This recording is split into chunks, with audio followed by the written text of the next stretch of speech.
Well, good morning, everyone. My name is Dan Oerther, and I have the pleasure of serving as the Executive Director of the American Academy of Environmental Engineers and Scientists. We're so grateful that you're joining us today for this webinar. We're running it actually in a webinar format where it's a meeting, so we'll be able to turn on your cameras or turn on your audio to be able to have some interaction. When we begin our Academy events, we always like to begin by thanking our patrons. Patrons are organizations that financially support the Academy. Their funding helps us provide programs like this in an affordable fashion so that you're able to attend. And in particular, this event is all about helping people understand the process of board certification. Now, we titled this Everything You Need to Know About Becoming Board Certified. And part of what we're doing here is covering what would be difficult questions, kind of background material. A lot of folks have heard of board certification. They just never decided that they wanted to go forward with it because they didn't have the time or it seemed kind of mysterious. And so part of this event is to demystify or kind of reduce some of what you would not understand about this process. I'm coming to you this morning from Sydney, Australia, where I'm traveling. So if it seems like I have bags under my eyes or sluggishness in my voice, it's really just because it's 4 a.m. in the morning for me. So excited that we've got people joining from all around the world today. And so we're really excited to have you here for this event. Yeah, there's like little Allen wrenches. Oh, They're Allen wrenches? Yeah. I can't see them. I'm trying to do this. Got it. One of the things that we're going to be doing today is going through and talking about the Academy and talking about board certification. And then we're going to actually come away from the slides and have some opportunity to be able to take some question and answer some of your specific issues. So bottom line up front, right? When you're on a plane and somebody rings that call button and they say somebody's sick, and the flight attendant comes on and says, "Is there a doctor on board? We have an emergency." Now, physicians, doctors, are people who take care of folks who are dealing with health issues. But we've got some images here to help us understand, right? So everyone who's a physician gets trained in some basic skills that they all share in common, and then they specialize. So for example, some physicians might actually specialize in surgery. You might have an obstetrician or somebody who specializes in delivering babies. You might have psychiatrists, physicians who specialize in dealing with mental health issues. And so when they ring that call button and say we have an emergency, the question is what kind of emergency and what kind of doctor are they looking for? Well, many of us are engineers or scientists. And so if they say we have an environmental emergency, we would step forward and say, well, we all share a lot of skills. But board certification is about showing you have a particular subset of specialty skills. In my case, I have wastewater, I have sustainability, and I have environmental microbiology.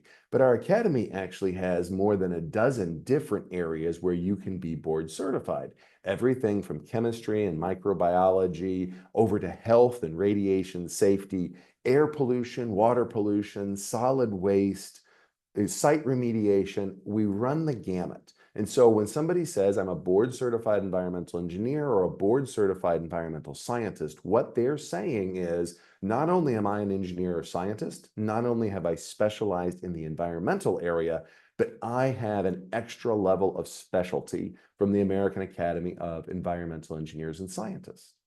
Now, our academy was started 69 years ago this year. So in January, we're going to be celebrating our 70th birthday. And at the start, two organizations got together to help form what is now the Academy. The first was the American Society of Civil Engineers. That's the United States' oldest engineering technical society. And the other group were the Uniformed Public Health Service. That's about 5,000 to 10,000 individuals that work for the federal government. They're commissioned as officers. They wear a uniform that looks like the Navy, and they provide public health services for the United States. Now, they do that in environmental and civil engineering. So there's a chief engineer, there's a chief nurse, a chief veterinarian, a chief dentist, a chief environmental health officer, or chief sanitarian. And so the Uniformed Public Health Service, who report to the U.S. Surgeon General, and the American Society of Civil Engineers started this organization. And they started it as something rather simple. It was originally a list of qualified people. So way back in 1952, a joint committee for the advancement of sanitary engineering was formed, and the purpose was to discover how did they want this organization to exist. And what's shown here in blue is the movement of the organization into existence, and what's shown in red at the bottom is what was its first identity. And so in 1955, they created the Inter-Society Board, which spun off what we call a roster of diplomates. Now, today we refer to these as board certified environmental engineers and scientists, but back in 1955, it was a list, a list of names of people who were qualified as environmental engineers or scientists. But in that case, in 1955, it was a list of individuals who were diplomates in sanitary engineering. In 1966, they migrated the name from sanitary engineering to environmental engineering, and they created what's called the American Academy of Environmental Engineers. And then you see over time in 67, the American Public Works Association was added. In 1973, a few additional organizations like the National Society of Professional Engineers and the Association of Environmental Engineering and Science Professors. So the academy was growing and it was migrating. This is why we've shown from this movement from blue to red, it migrated from a list of people to a membership organization, which maintains the list of people. And so in 2013, we modified our name. We added scientist formally along with engineers. And so from 2013 to today, we've been the American Academy of Environmental Engineers and Scientists, and we are a membership organization that supports our members to aspire to board certification. So what that means is that we have student members and international members, and we have members who are not yet board certified, and we have board certified individuals in our academy, and we have life members, and we have emeritus members. And so we have a whole bunch of different member categories, and we have a roster of those who are board certified. So there's a whole bunch of different folks to think about shown here in these yellow kind of cloud images, right? The academy is all about educating people. It's about helping them seek their license as an engineer. It's about helping them become certified as an engineer or scientist. And so over time, we've migrated from a mixture of sanitarians and civil engineers to accrediting programs with ABET. And so most of kind of the early environmental engineers would have received their degree in engineering from civil or chemical or mechanical. Over time, we evolved a degree in environmental engineering. Many of those early on in the 60s were at the master's level. And today, we have more than 100 baccalaureate degree programs in the United States, about 20 programs overseas, so about 120 university programs where people study environmental engineering. We also have 2 accredited environmental science programs, one in Hawaii and one at the United States Coast Guard Academy. And we're constantly looking for additional partners. So we work with ABET, the Accreditation Board of Engineering and Technology Incorporated, and we help work with faculty and students to get their university programs accredited. Then we work with people to coach them over their career. And then we work to help people pass the board certification exam.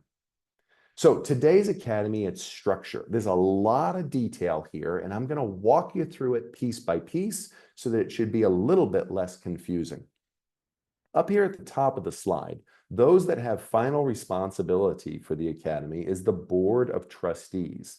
The academy has about 20 trustees. Some of those are elected. Some of those are appointed by sponsoring organizations. And we operate under a set of bylaws and a policy and procedure manual, and we're incorporated as an entity. And so the academy has a board of trustees, and they're responsible for final responsibility of every operation within the academy. And in addition to that, the day-to-day operation is carried out by a professional staff that includes myself, as well as 3 additional staff members. And then we've got some committees that do what we might think about as the heavy lifting, the day-to-day operation. The executive committee, which is made up of the past, present, and future presidents of the academy, plus the treasurer, and then 2 additional trustees, a trustee at large and a sponsoring organization trustee. But those aren't the only ones who have a lot of day-to-day responsibility. There's also the finance committee, the nominating committee, planning and major partner committees. So there's a lot of folks that have a lot of responsibility that we regularly interact with between the professional staff and volunteers. There are lots of leadership opportunities in the academy. If you've not yet volunteered, we are always looking for people to participate as a way to be part of this membership organization. We have everything from awards to workshops. So if you are looking for a way to get plugged in our profession, whether you're an environmental engineer or scientist, whether you're a student or retired, we are looking for the K to gray folks who have an interest in the environment.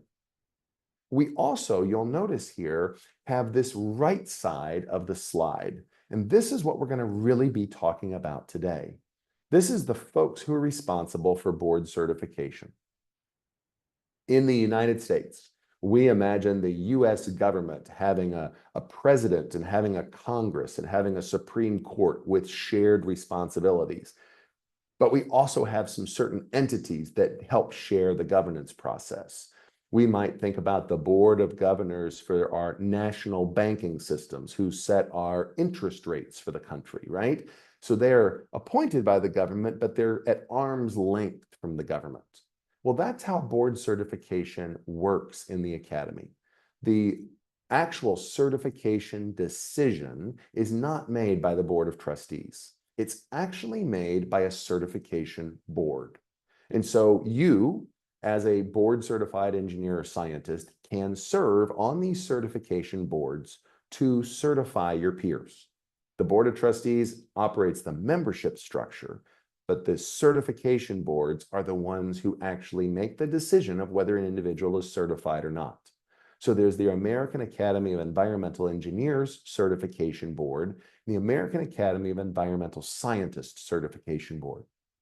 Those groups receive recommendations of individuals for board certification as an engineer, an engineering member, or an environmental scientist. Engineers must hold a license to practice professional engineering.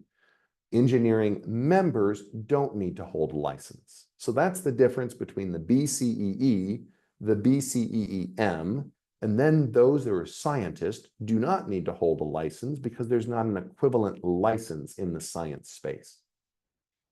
The individuals that are brought forward to these certification boards have entered via 2 pathways, the 2 red boxes at the bottom. If you do what we might call a typical path, you get your baccalaureate degree in civil, environmental, mechanical engineering, in microbiology, chemistry, geography, right? You're in one of these environmental engineering or science spaces. You spend a couple of years, 3, 4, 5 years, you get your bachelor's degree.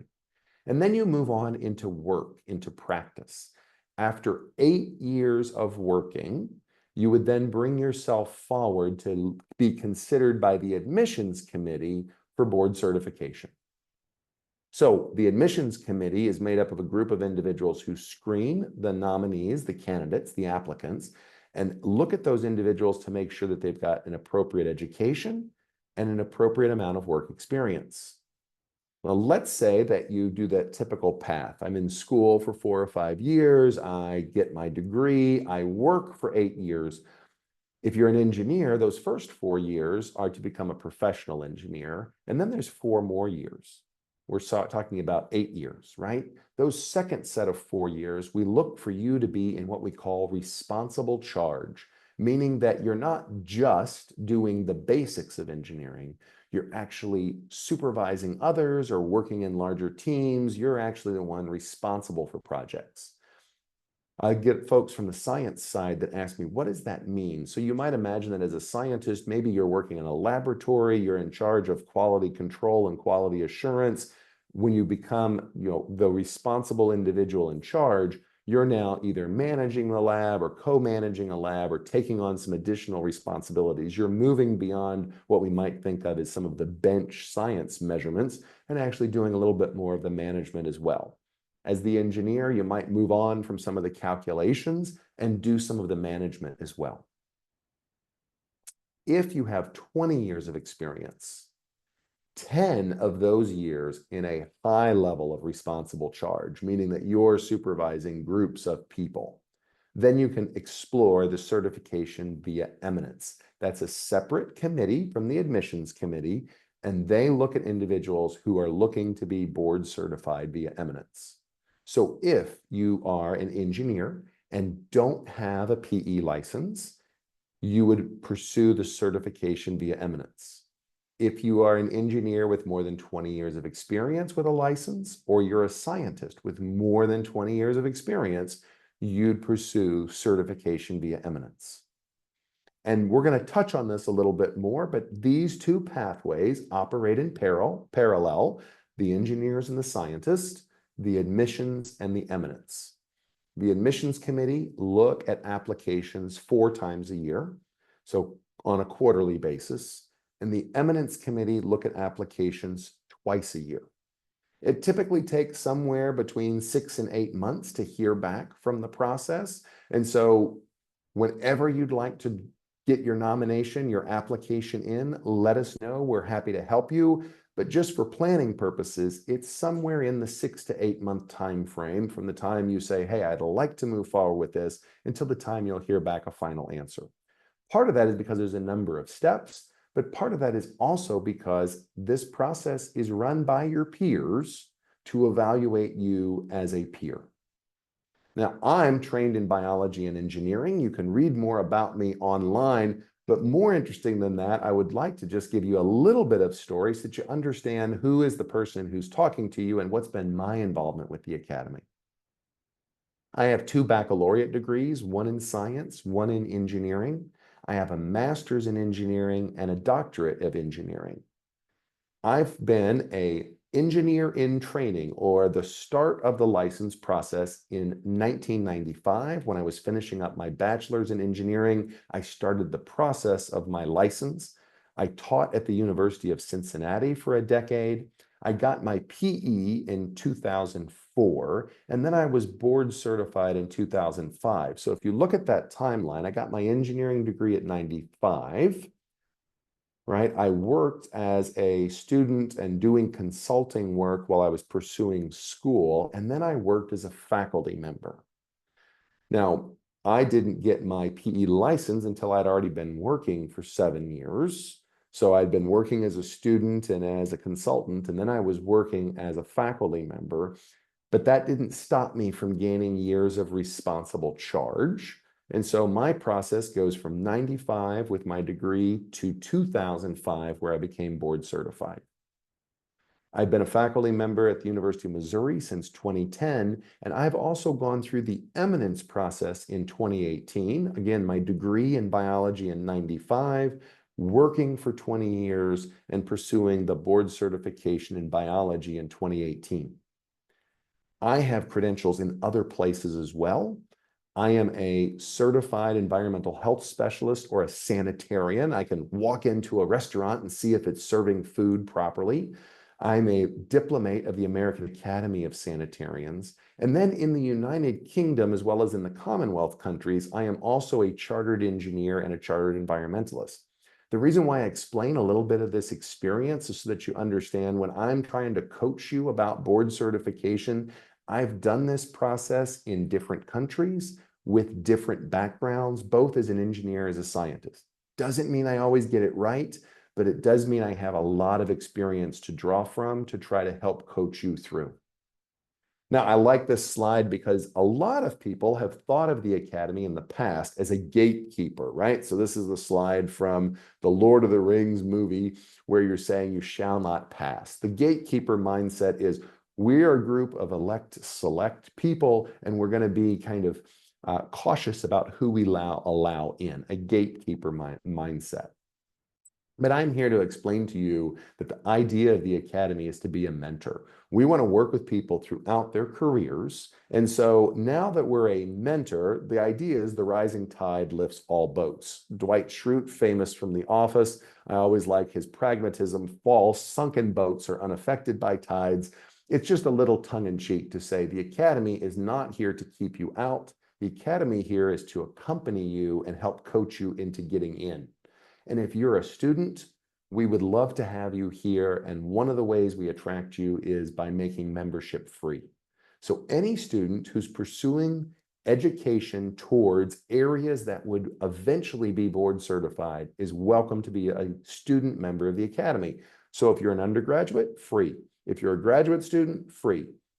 If you're overseas, absolutely. If you're a part-time student, if you're studying civil engineering, environmental science, chemistry, we want you to be a member of our academy.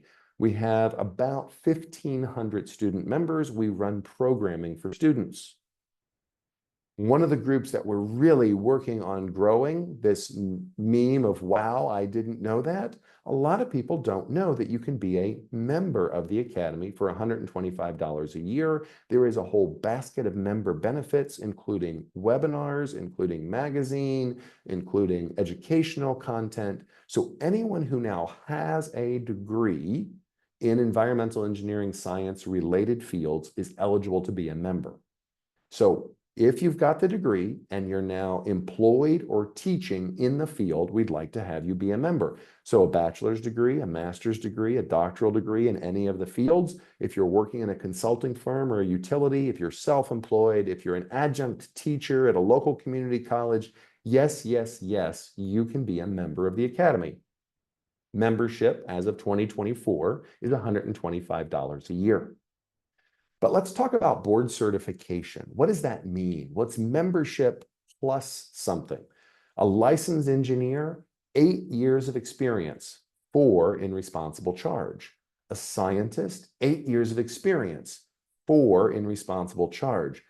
But what is responsible charge?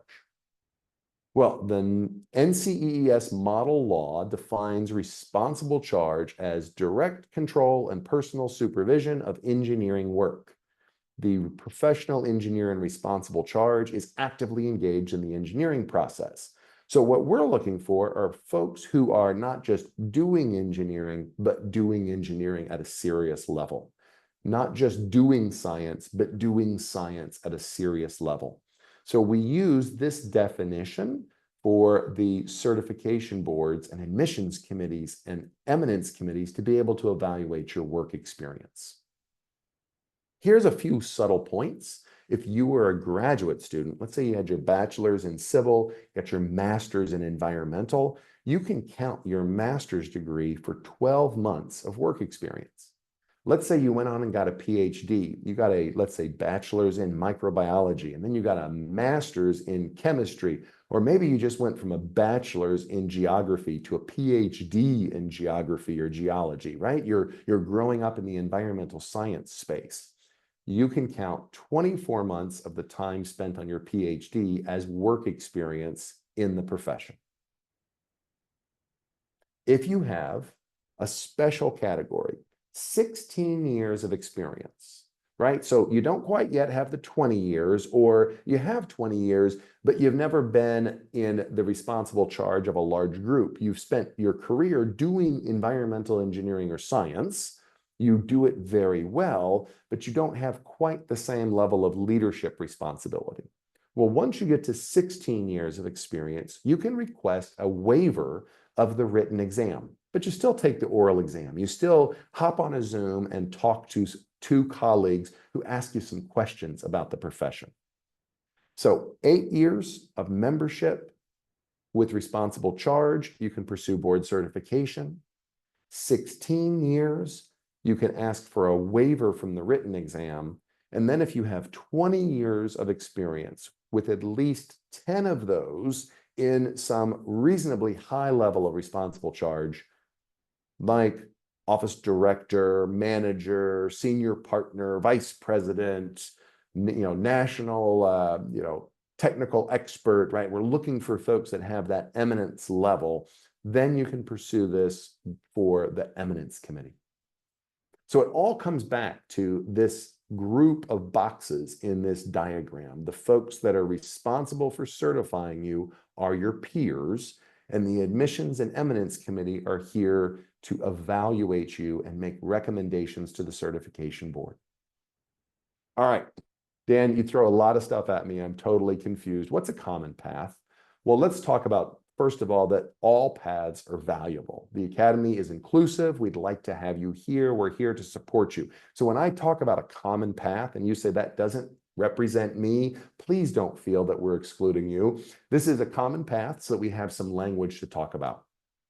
So maybe you're 18 to 22 years old, you sign up at a university, you get a bachelor's in environmental engineering, you're at 22, you take the engineering fundamentals test, you become an engineer in training, you pass the PE written exam. Yes, for those of you that weren't aware, you can take those right after you graduate. That's been a change, and you don't become a professional engineer, but you can take the written test. You now work for 4 years, so you get to be about 26 years old. You're rising up in your organization. So about the time you're around 30, you've got your 8 years of experience with 4 years in responsible charge. So about age 30 is where people start to be able to apply for board certification through examination. In December, you turn in your application. In January, we give you an initial review. The admissions committee says, green light, let's move forward with this person. So in February, we schedule an exam. Maybe in March, you take your written exam. Maybe in April, you take your oral exam. And then by April, we get the packages reviewed. The certification boards meet quarterly. They look at your package and they pass on the information to the staff and to the trustees. And you get a letter that says, congratulations, you're board certified. So 5 to 6 months is a kind of ideal pathway working on a quarterly schedule. But the first step is to sign up to be a member. So if you're not yet a member, a student for free, or for those of you who are working in the profession for $125 a year, please sign up. What's an example of the eminence path, right? Again, we're inclusive. So this is not meant to be everyone. This is meant to be an example. So you work from 22 years old, you're continuing on, you get your 4 years of experience, you become a professional engineer. And now by the time you're in your 40s, you've worked for 20 years, including 10 years of responsible charge. And so that's kind of the quickest path for eminence. Now, a lot of folks will do board certification later in their career. So I don't want you to think, well, I'm 30 and I should be board certified, or I'm 42 and I should be board certified via eminence. That's not what I'm saying. What I'm saying is that's the quickest you could get it. Many people pursue this where it makes the most sense for them across their career. Let's say you get your application in for eminence in December. January, they get an initial review done. They work through the spring as an eminence committee to look at your materials. And by the time we get to the summertime, they've done an evaluation and decided that you've been successful. So again, somewhere in that half a year time is about the fastest pace that we get this done. But the first step for any of it is to sign up for membership. So we get some common questions that I'm going to run through here, right? People say, I had a lot of my experience overseas. How do I get credit for that?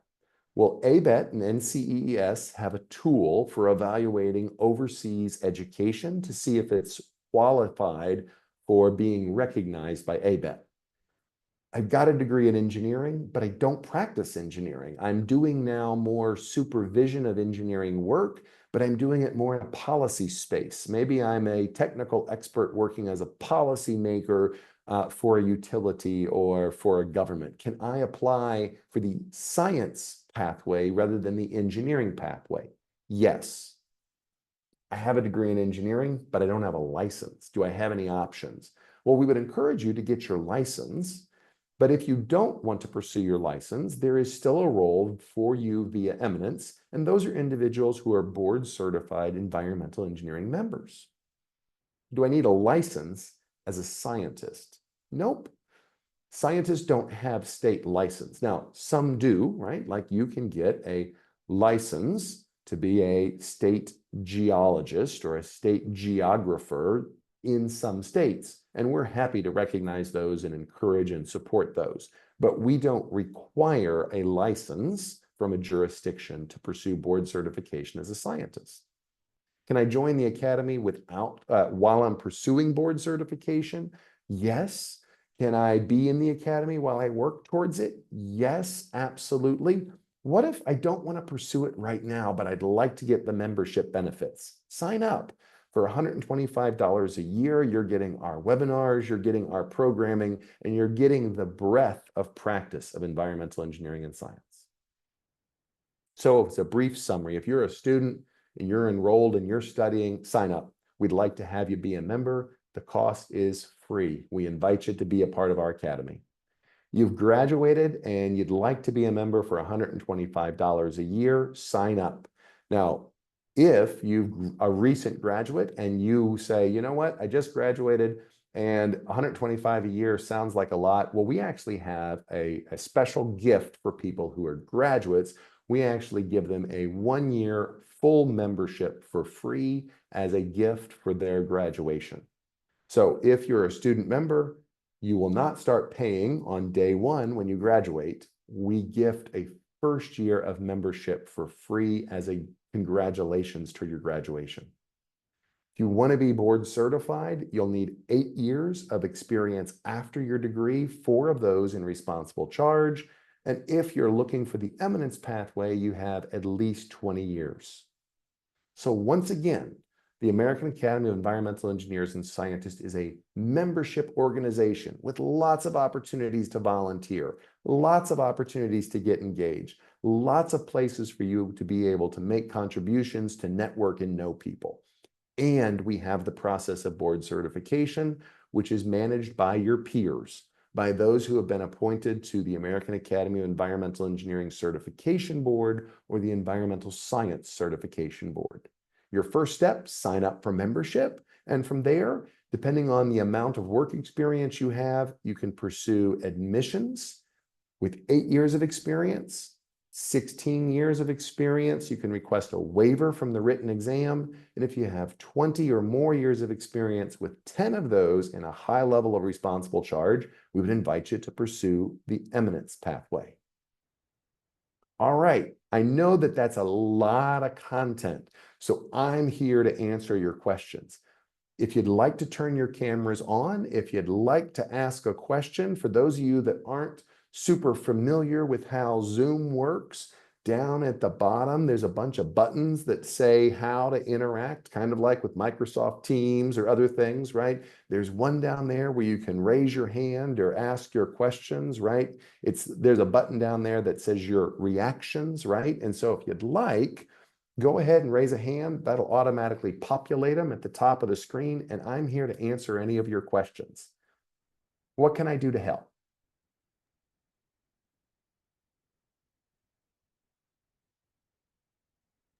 I see you smiling. There you go, Julia. Hey, great. Way to step right in there. Thank you. What can I do for you? Yeah, I've got a question. I actually couldn't find the little raise your hand thing, or I would have been more polite about it. No, not at all. So I had sent my information in a while back, and I obviously not understanding the whole process, I was like, oh, I've been working for a while. I'd like to not take the written and oral exam. Sure, why not? Right. And you guys were like, no. But after watching this presentation, it makes sense that I might actually qualify for the 10 years worth of experience. Can I resubmit that request without without you guys being like, oh my God, we told her no already? No, that's such a great question. Thanks for being brave to ask it, right? Because people are like, well, am I going to look? Here's the thing. We take a look at them internally in the staff to try to give you some feedback. And then the people that we pass this to initially, right? The chairs of the admissions committee, the chair of the eminence committee, they do this all the time. And so trust me, those individuals are not looking to do gotcha or to do like, oh, really? You have a misspelled word on here? That's not the approach we're taking.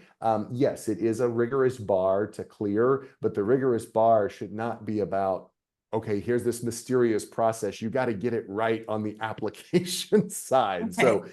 not everybody who applies is successful in being board certified, but it's based on how well they perform on the exams, or it's based on whether they have the experience or not. It's not based on how many times we worked with them to fill out the application. Does that make sense? Yeah, that does make sense. Thank you. Yeah, absolutely. Great question. Jing, how can I help you? Yeah, so thank you for the presentation. My question is that how are the exam look like? Can you explain a little bit like the written They're part, oral part? Yeah, it's a great question. It's a great question. So the oral exam, right, would sound like a case study type problem, right? So somebody would say, here's a paragraph or two, and it would describe a typical case, a typical thing in your area of specialty. So let's say it was wastewater, and it would say such and such city is going to expand. They've got these kind of permitting issues. They've got these kind of monetary issues. And then we'll go through a series of maybe a half dozen individual questions. What would be the first piece of data you would do? What would be questions you would want to ask the city council, right? So it's more like that. And you do that with two other individuals on Zoom. And so that would be you looking at the case study, and then working through these sets of 6 or 10 individual bulleted questions that are relative to the case study. You do two of those case studies in an hour's time. And as peers, we're not looking for you to get the right answer. We're looking for you to have an intelligent answer, right? Engineering and science is this iterative process. So there are right answers, of course, right? But there's many right answers, and there's details of what those right answers would look like. This is the practice of engineering and science, right? So your peers aren't looking for gotcha moments. Your peers are looking for you to demonstrate that you're a thoughtful person. So what if one of the examples is from a specialty that is not really your direct area, right? Like you're a drinking water person and you're all about a chemical process for doing drinking water, and we get a membrane question and you're like, "Ooh, I'm not an expert in membranes." We're not giving you a specialty in membranes. We're giving you a specialty in water and wastewater writ large. So we're looking for how do you think through that process. So if you suddenly had no idea that a membrane is for separating different kinds of materials, we'd say, well, that seems kind of odd that you have a decade of experience and you don't know that membranes are a separation process. That would seem weird. But that if you can't remember the molecular weight cutoff for nano versus micro, we're not trying to test you there. The written test is very similar to the professional engineering test, right? So we have a study guide book that you can purchase from the Academy that takes you through some of those kinds of questions. It's everything from like, what does a pump curve look like? Where you'd say, wow, I haven't seen those for forever. But again, it's not all that, right? So it's hitting you on do you know the basic materials all the way up through what we're looking for with these case studies where we're talking with you. So again, we're not trying to do the gotcha. So this is not like, well, I should go back and study like I was an undergrad student. No, this is meant to give you a test where you can demonstrate your knowledge in a written test, and then you sit and talk with a couple of peers for the oral test. Does that help answer? Yeah, thank you very much. I'm guessing your follow-up question is like, well, how much time do people spend studying or not? And so it varies. It depends on where you're at. I encourage folks to get the study guide that has some example questions. It kind of helps you through it. I know that as being a faculty member and having my PE license and those kinds of things, I took a couple of weeks of my spare time to study, so I did it on, the Saturdays and Sundays, and I did it some evenings and things like that. So, I probably did 40 or 50 hours of study across the course of a couple of months' time as preparation, and I passed the exam on my first try. So, for what it's worth, that was my journey. So there's also some material on the website we can use to prepare the exam. Okay. There is, absolutely. Okay, thank you. Yeah. My pleasure. Julia, What you about found that hand. I did find that I figured it out. I just had to use it. No. What about for the science track as opposed to the engineer track? Do you also have study material on the website for that? We do have, there's a more limited amount of the material there, but if you take a peek at the science material, it gives you a sense about what we're looking for, right? So if you're from the science side, and let's say you're a water chemistry type person, right? So like, PCPH diagrams, predominance diagrams, those are kind of like a basic skill, right? If you're on the engineering side, we think about material balance. That's a basic skill. So where do you draw your control volumes? Where do you look for material to come in and out? What do we mean by reactions? Those are basic skills we'd expect engineers to have.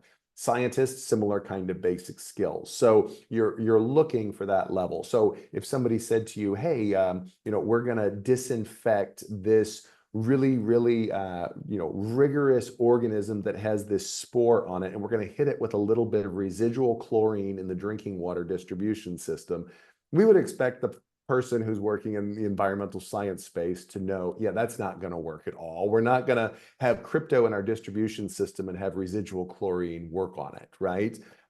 It is not meant to be test of how much you've memorized. So let's say you're going to go towards the site remediation.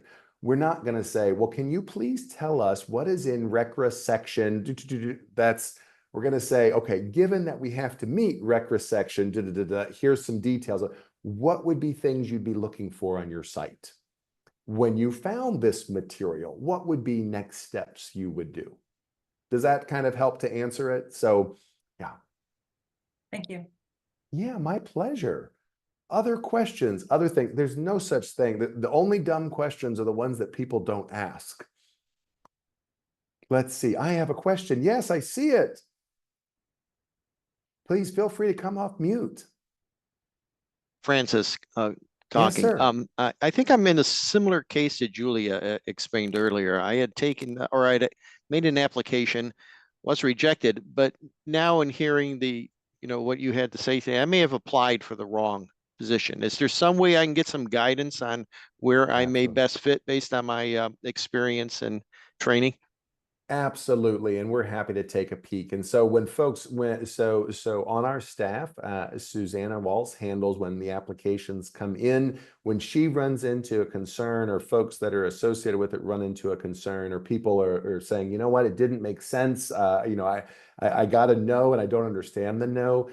I'm also here to be able to help coach people through it. So I will happily look at people's material or meet with some folks one-on-one. We've had some folks that have, now I'm not, it's not one-on-one where I'm going back in the professor role and reteaching the material, but it's kind of the, Francis, if you're like, you know what, here's my resume and I'm trying to figure out how do I turn the square peg into the round hole, and which place does it fit here? I am happy to schedule time or to interact via email and take a peek and give you some feedback. That is great. Thank you so much. No, my pleasure. It can feel like a weird process that's like behind closed doors and smoke and mirrors, and that's why we do these webinars, is to try to demystify it and to explain to people that we're here to help you. So, Mutala, I see you've got a hand up. How can I Yes, help you, my friend? yeah, thank you very much. I think I have a very peculiar sort of like situation. Sure, let's hear it. So I became a member of the board 2 years ago. The association 2 years ago. Then Wonderful. I moved to the state this year. Okay. I'm an environmental engineer. I have PhD in environmental engineering. I've been working as a research scientist, as an environmental scientist over the last 6 years after my PhD. Understood. And I was satisfied by the Ghana Institutions of Engineering back in Ghana just last year as a professional engineer. Wonderful. Congratulations. Thank you. And as I said, I just moved back to the States last 2 months. So I'm kind of in a state of dilemma in terms of how do I get myself integrated into the system, in terms of how do I get myself sort of my certification being recognized by the board. And I'll be glad if you could actually take me through the process, or if you have any recommendations or suggestions that you could be put across. Absolutely, absolutely. So, and I'm brainstorming off my head. So let me maybe explain some of these. I see a couple of paths forward to you, right? So one path might be that you would like to be a board certified environmental scientist. So the question that we start with there is, do you have an appropriate education? So if you have a science or engineering degree that's in, let's say, civil engineering, or let's say microbiology or geology, or let's say, and if you're saying you're coming from Ghana, and I know some of the universities there, maybe you've studied something that was associated with mining, or maybe, right? So maybe who knows what space you're coming from, right? And so you've got your degree and you've been working. And so if you were going to pursue the environmental science path, you'd look for that accredited degree that you've earned in Ghana. And you said, I believe also that you had gone all the way to the doctorate. Did I catch that right? Okay, great. And so you've got some substantial amount of education. Now, one of the ways that we can evaluate that is we can look at that kind of directly on the application. There are also those that can evaluate that and give us some feedback about, is that in comparison to the Washington Accord, which is an agreement internationally among countries that has to do with the standard of engineering education. So the organization called NCEES, the National Council for Examination of Engineering Science, right? So NCEES is the place all of us have to go to if we want to get a PE license. So a professional engineering license is granted by a jurisdiction, typically a state. So like the state of Missouri, the state of Maryland, the state of California, the state grants you your PE license. But they do that after you've taken a test that NCEES writes and administers. NCEES will only allow people to take the test if their degree matches their standards. So the easiest way for you to get your degree or your educational materials evaluated is to create a record in NCEES, upload your materials, and NCEES will take a look at your educational background. That will give you a big hint if you should go down the engineering pathway or perhaps the science pathway. So NCEES does act somewhat as a gatekeeper. There's this agreement, the Washington Accord, that countries participate in, and it means that their educational system has met a certain set of international standards. So I would suggest you first get an NCEES record, upload your education material, get an evaluation there to see if they would approve you to go on a path to take the PE exam on the NCEES side. If they greenlight that, then the engineering path seems to make the most sense. If they don't greenlight that, then if you've been working as a scientist, I think you have a very valid argument for, hey, I have these degrees, I'm working as a scientist, I've done 6 years of work, I've been a member of the academy for a couple of years. And so there, what you've got to do is probably wait a couple of more years so that you get to 8 years of experience, right? And maybe some of those is your education and some of those is working in practice. And start to understand how at least 4 of those years are in responsible charge. What does that mean as a scientist? Well, it means that you're the one making the decisions, not just carrying out the work.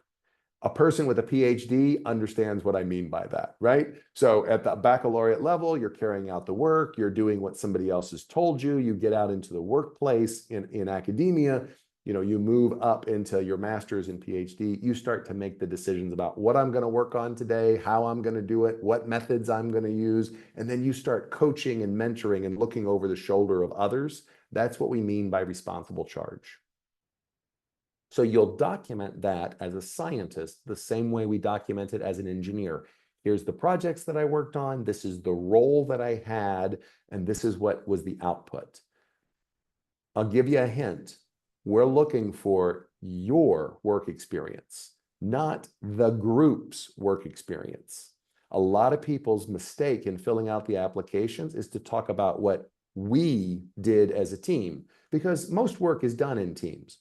We're not interested in your we work as a team. We're interested in your work, your responsible charge. So you want to use language like, I measured this, I designed this, I was responsible for this. If you use language like, we did this project, that's not your work, that's the group's work. We need your work. It seems weird to kind of brag on yourself and say, I did, I reviewed, I made the decision. But that's the kind of language that you need to use. Does that help answer? Yeah, that's very helpful. And I just wanted to say that I think even though my degree is in environmental engineering, I've been more inclined to the scientific field than the engineering. Most of my work has been in the scientific field. Yeah.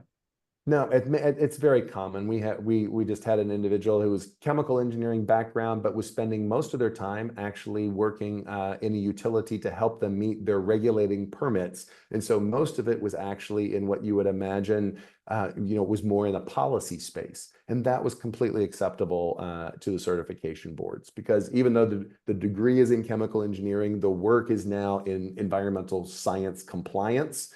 That was not a problem. So yeah, that pathway is open.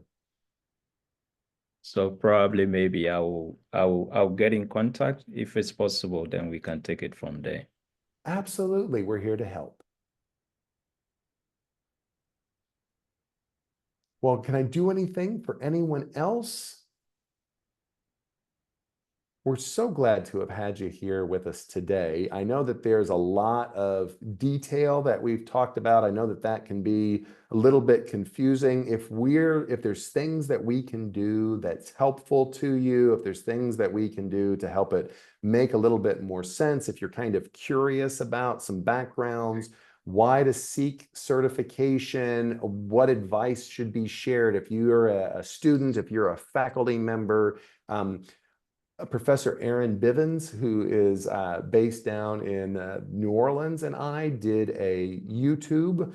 There's the link to it if you'd like to go. He and I just did a chat back and forth about what it was like to be able to look at being board certified, in his case, environmental engineer. A lot of people have these questions. I'm at this stage in my career. So please do look at these materials and ask us questions. We're here to help you. And I'm here to help take any final questions that people would have.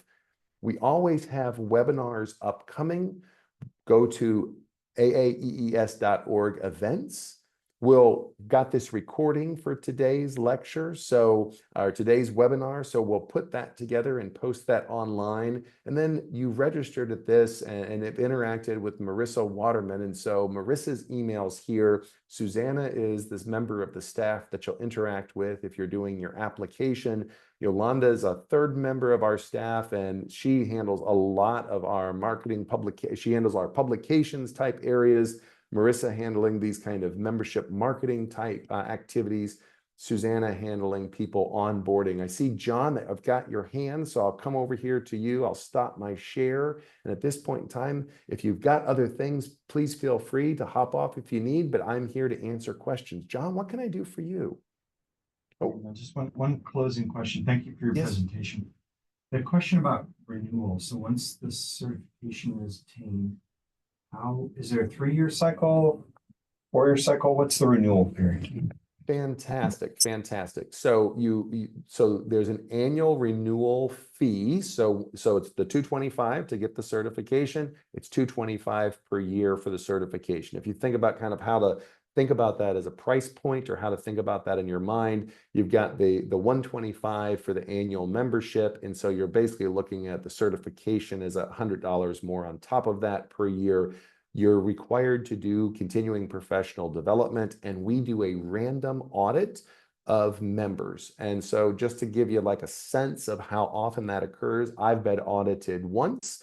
And what I had to do was produce the details of what was my continuing education for the prior 2 years. It's a rather straightforward process. And to help facilitate that, when you participate in academy programs, which come with, 90 minutes of continuing education hours, we actually send you an email for your records, but we send that through our membership portal. And so if you would, for some reason, not have those emails, it's not a problem, because every communication you receive from the Academy is recorded in your member profile. So it's very easy for us to pull those back up and for you to be able to demonstrate the amount of continuing education you've done. So does that help take care of the answer to it? Does, thank you for that. My pleasure. My pleasure. Well, On thank a, you. Oh, yes, go for it. sorry, Yeah, just Kyle. a kind Yeah. of related question. Does that continuing education have to come through the academy, or could maybe like a related, okay, so something like the American Waterworks Association contact hours could count towards that? Absolutely. If you are teaching as an adjunct, if you give some lectures, right? Because since we're both in the practice and teaching of this profession. So let's say you're working at the local university and you taught a module in a class, you get credit for the time that you were spending teaching. So does that kind of help make sense? So if let's say you're going to WEFTech, let's say you're going to WQTC, let's say you're going to solid waste conference. And the beauty of this, Kyle, is that it doesn't matter if your specialty is, let's say, site remediation, but what you're doing is taking a webinar on PFAS for drinking water because you're thinking, at some point in time, there might be some residuals that might end up being on a site. And you know what? I'm just kind of curious about this PFAS stuff and where it comes from drinking water because I'm worried about it for my own personal health. That webinar can count for you. Does that help make sense? Yeah, exactly. Thank you. Perfect. Well, we are always here to help support you in any ways. Thanks for taking time out from your busy schedules, wherever you were in the world, to join us today. Thanks so much. Once again, my name is Dan Oerther, and I serve as the Executive Director. And if there's anything that we can do to help you, please just let me know. Please just let me know. Thanks, Dan. Thanks, Kyle. Appreciate it. Thanks, everybody, for joining us. That concludes today.